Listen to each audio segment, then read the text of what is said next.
Trump and Hegseth FIRE Top Generals.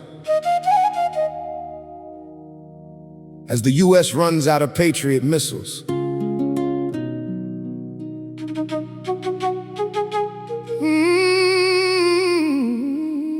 Trump and Hegseth FIRE Top Generals.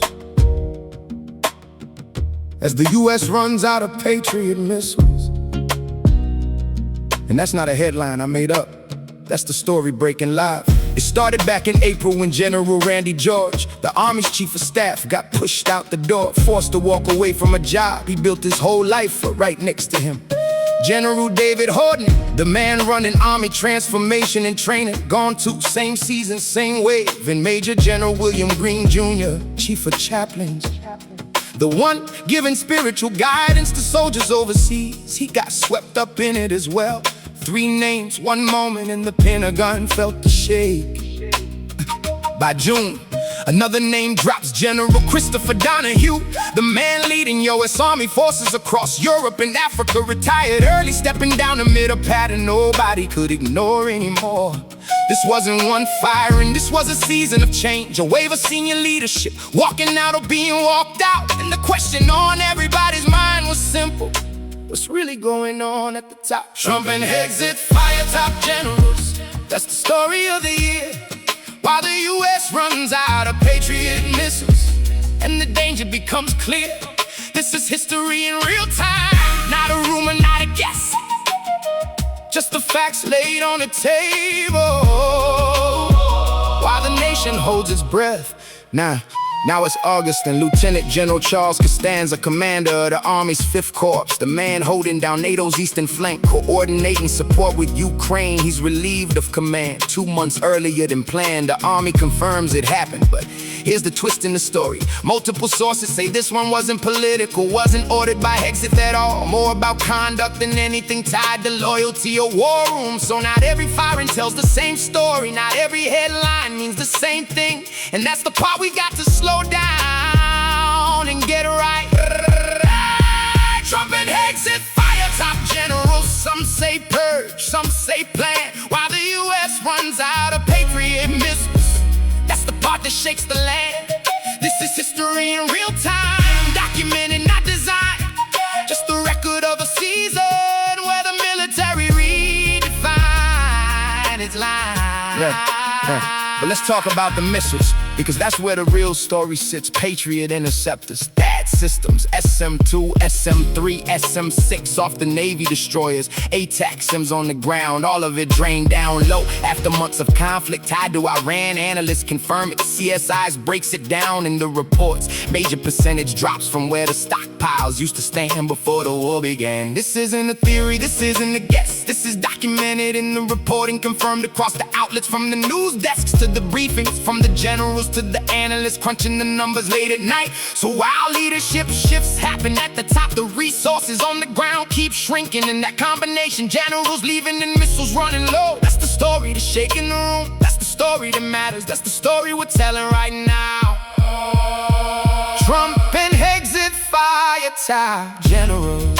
As the US runs out of Patriot missiles, and somewhere in between the headlines and the history books, there's a nation trying to figure out what comes next.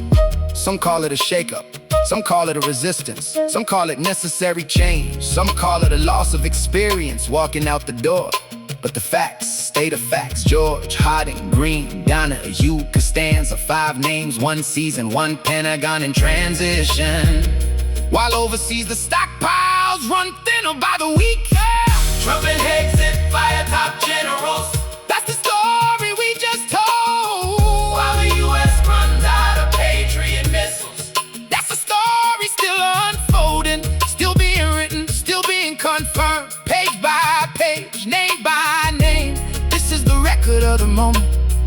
This is history, plain and true. When we say Patriot interceptors are running low, we're talking about the shield that protects against incoming missiles, the system that stands between a strike and a city. When we say THAAD is depleted, we're talking about the layer built for the toughest threats, the last line before impact, SM-2, SM-3, SM-6. Those are the Navy's answer out at sea. Fired off destroyers, guarding fleets and coastlines from long-range attacks and ATACMS. That's the offensive side, the reach that lets the US strike back at distance. All of it's dressed in after months of conflict tied to Iran. And that's not opinion, that's confirmed across multiple outlets. From ABC News to CNN to independent defense analysts, watching the stockpiles shrink in real time. Trump and Hegseth FIRE Top Generals.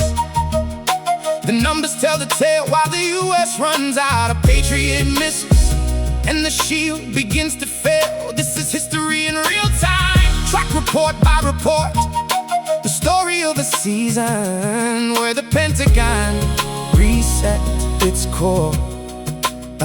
But behind every general's name is a career, a family, decades of service poured into a uniform. Randy George didn't just hold a title, he led the entire United States Army before he was pushed out the door. David Hodne wasn't just a name on the memo, he was shaping how the next generation of soldiers trained and prepared. William Green Jr. wasn't just chief of chaplains, he was the man soldiers turned to in their hardest moments overseas. Christopher Donahue commanded forces across 2 continents, Europe and Africa, holding together alliances built over years. And Charles Costanza stood at the edge of NATO's eastern flank, coordinating support tied directly to the war in Ukraine. These aren't just headlines, these are careers, these are people. And that's the part of the story that deserves to be told with care, not just consumed and forgotten by tomorrow's news cycle. Trump and Hegseth FIRE Top Generals, real names, real careers, while the US runs out of Patriot missiles and the weight of it all appears. This is history in real time, told with the facts up front.